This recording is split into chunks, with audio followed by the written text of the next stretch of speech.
د پاکستاني ته تنخوا نه میلاوېدو په وجه باندې ټاور چې دی نو مکمل طور باندې په کباړ کې خرڅ کو. پاکستاني هر څه کولی شي ستاسو ذهن به مکمل طور باندې وخوري. د پاکستاني دا ټاور په کومه طریقه باندې په کباړ کې خرڅ کو. ویډیو را سره مکمل وګورئ، زموږ دپاره پکې هم عبرت دی او د پاکستاني چې کومه کار کړی نو تاسو به هم حیران کړي. ملګرو سیټه چې تاسو ته نوجوان ښکاري که نه، دا یو پاکستانی دی که نه، او دا په سند سره تعلق ساتي او د نوم شهزاد دی. ملګرو عام طور باندې چې دی نو یو کمپنۍ ټاور لګوي که نه د چا په ځایګي کې، نو د هغه دپاره ځګی نه اخلي چې په کوم ځای کې ولګي هغه ځګی د چا وي که نه، نو هغه په نوکرۍ باندې ولګوي، لکه هغه چې دی نو د ټاور حفاظت کوي او هغه چې دی نو هغه له تنخوا کمپنۍ والا ورکوي. ملګرو دقسې یو شهزاد دی چې دی نو په ځای کې یو کمپنۍ والا ولګېدلو او یو ټاور یې ولګاوه، نو د شهزاد چې دی نو دې کمپنۍ والا به پیسې ورکولې، په مخه به پیسې هره میاشت راتلې، دا به توکه او بانک ته او د بانک نه به پیسې راغستلې. نو میاشت داسې شوه چې که نه د شهزاد ته چې دی نو کمپنۍ والا پیسې ورنه کړلې، نو دا ولګېد که نه او په پولیس کې کمپلین هم په دې کمپنۍ باندې وکړو چې ماته پیسې میلاو نه شوې. ولې میلاو نه شوې؟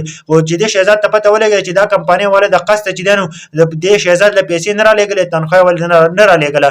نو دا شهزاد ولګېد که نه د شپې ولګېده او دې چې دی نو دغه ټاور نه چې دی نو اوسپنې کټ کړې او د هغه نه پس چې دی نو هغه لاړ او په کباړي باندې خرڅې کړې او پیسې ترې راواخېستې. په درېیمه او څلورمه ورځ باندې بیا داسې وکړو، په آخر کې شهزاد ولګېد که نه او یو ټیم راوغوښتو او د شپې ټاور مکمل طور باندې چې دی نو اوسپنې جدا جدا کړې او بیا لاړو او دا اوسپنې کباړي باندې خرڅې کړې. د هغه نه پس چې دی ملګرو چې یو څو ورځې پس چې دی نو خلکو کمپنۍ ته شکایت وکړو چې سګنل نشته دی مکمل طور باندې، نو کمپنۍ والا ولګېد خپل ټیم چې دی نو هغه یې راولېږو چې په کوم ځای کې ټاور لګېدلی او نو چې کمپنۍ والا هغه ځای ته راغله نو مکمل طور باندې هلته ټاور نوم یې نشان نه و. چې کله ټاور نوم یې نشان نه و نو د هغه نه پس چې نو کمپنۍ والا ولګېدل او شهزاد یې راوغوښتو، نو شهزاد ورته ویل که نه چې زه د ټاور نه مکمل طور باندې نه یم خبر، تاسو ماته تنخوا نه راکوله او ما د ټاور د سره حفاظت نه راکړی. د هغه نه پس کمپنۍ والا لاړه او په تاڼه کې راپورټ وکړو. چې کله یې راپورټ وکړو که نه، نو هغه چې دی نو شهزاد راوغوښتو، نو شهزاد ورته ویل چې زه مکمل طور باندې د دې نه یم خبر،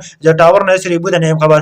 بیا چې دی نو پولیس ولګېدل او انویسټیګیشن چې دی نو هغه یې ډېر زیات چې دی نو زیات کړو. د هغه نه پس چې دی نو هغه د کباړي سره هغه ټاور هغه اوسپنې چې دی نو وموندلې. د هغه نه پس چې دی نو چې ټاور والا اوسپنې وموندلې د کباړي سره، د هغه نه پس چې دی نو کباړي و چې دی نو شهزاد یې ورته یاد کړو چې دا ما له دې راوړلې. د هغه نه پس چې دی نو پولیسان ولګېدل او شهزاد یې راوغوښتلو. شهزاد ته چې مکمل طور باندې خبره وکړه، نو شهزاد ورته ویل چې د 7 میاشتو نه چې دی نو ما تنخوا مکمل بنده وه، دوی ما ته تنخوا نه رالېږله که نه، او ما به دې حفاظت کاوه. د هغې وجې نه چې دی نو ما دا وړوکې کړه او مکمل طور باندې په کباړ کې خرڅ کړو. د هغه نه پس چې کمپنۍ والا ولګېد که نه، شهزاد ته ویل که نه چې ته موږ له پیسې راکړه که نه، نو موږ به تا باندې کمپلین نه کوو او ته به جیل ته نه وړو. د هغه نه پس چې شهزاد ولګېد مکمل طور باندې پیسې چې دي نو هغه کمپنۍ والا له ورکړلې او هغه ټولې روپۍ چې کومه دې په ټاور باندې اخیستې. ملګرو نو پاکستاني هر څه کولی شي، د پاکستاني چې څوک دوکه وکړي نو پاکستاني ورسره بیا داسې کوي. نو ویډیو د نورو ملګرو ضرور